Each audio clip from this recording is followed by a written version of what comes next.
Hello, everyone. Welcome to the altar. We are here today to talk about and to pray about increasing our faith, utilizing our faith, having our faith in action. We can have faith, but if we don't have it in action or activate it, it doesn't do us any good. We're going to go into the scriptures. The scripture says in Hebrews 11, very familiar passage regarding faith.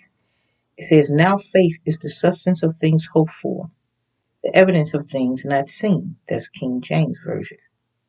In the NIV version, it says, "Now faith is confidence in what we hope for and assurance about what we do not see." To God be the glory. So with faith, we have to, first and foremost, have confidence in what we don't see. We have to have hope and an assurance of things that we don't see.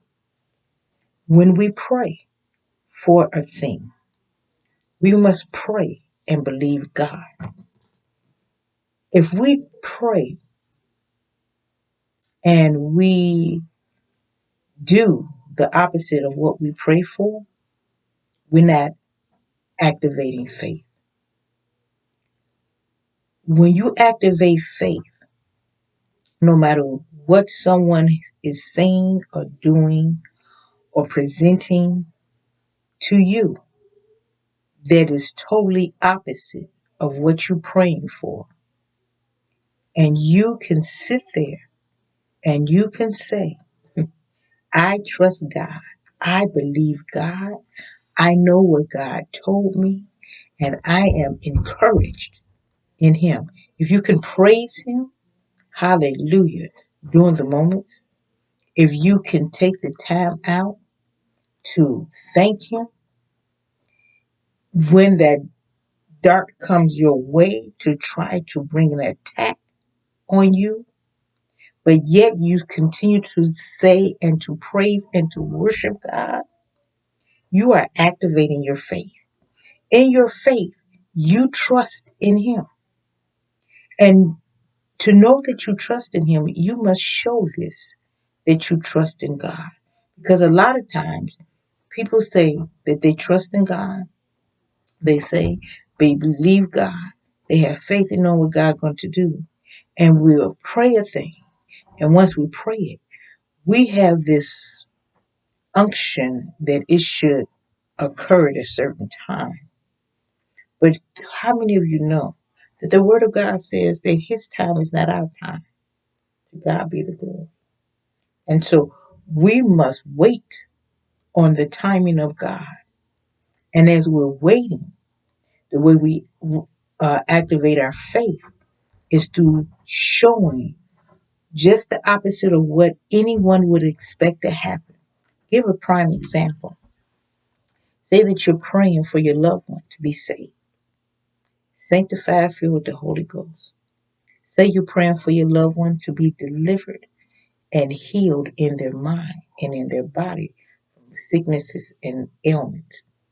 But as you pray, you see more manifestation going toward the negative. They're getting sicker.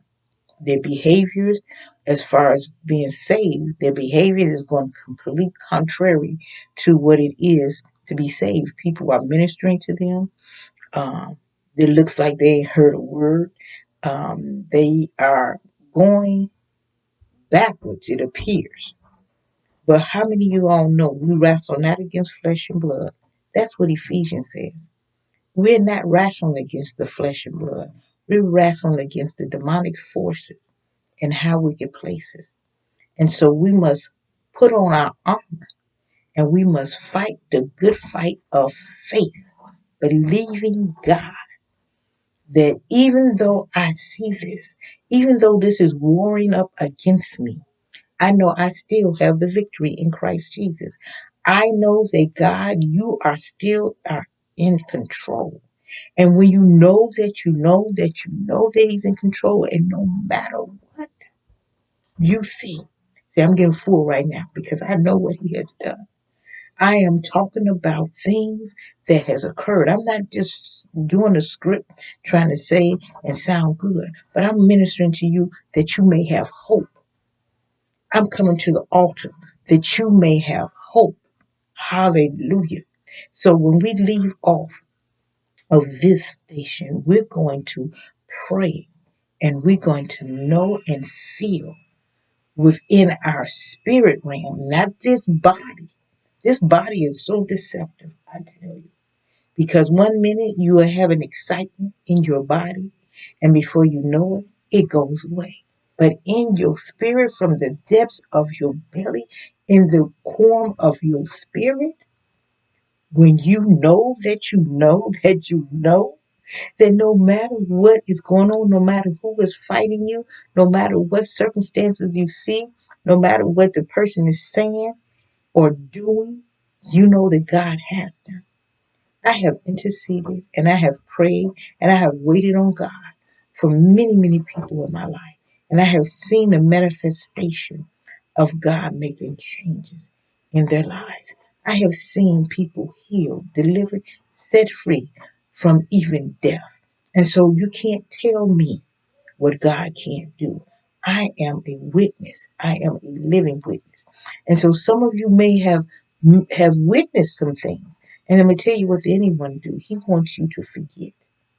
But that is part of our weight and our trust is we have to have a memory of what God has done. Because you know, if he did it before, what Todd Tribbett said in song, he'd do it again.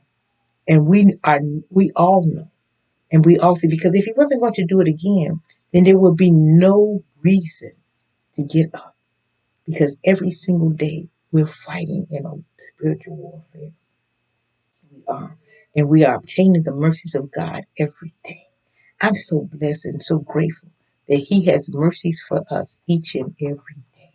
And I want you all to be encouraged and know that the faith that you have right now, because the Bible says now faith, it says now faith. That's the faith for right now. Not that faith you had yesterday, not that faith that you had 10 years ago, not that faith that you had 5 years ago, not that faith even when you first believed, but the faith that you have right now. You got to put it into operation. You got to put it in activation. You got to let the faith that you have now work for you. You got to command that faith to work. And how do that faith work? I promise you. What you have to do, you got to stay before the Lord. You got to praise his holy name. You got to use every weapon. The Bible says the weapon of our warfare are not carnal. Carnal meaning what? It's not physical, but it's mighty through God for the pulling down of strongholds. What are those strongholds? Those things that are being stubborn and refusing to leave.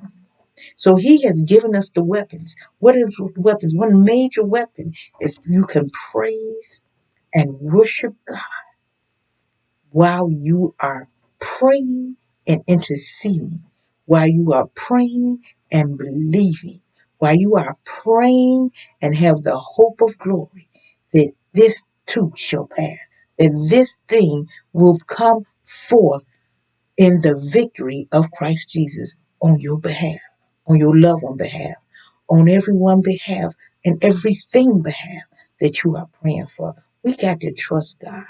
We got to believe God. And it's easier to say than done. We have to practice this thing because the body, we come into a world of negativity. We do.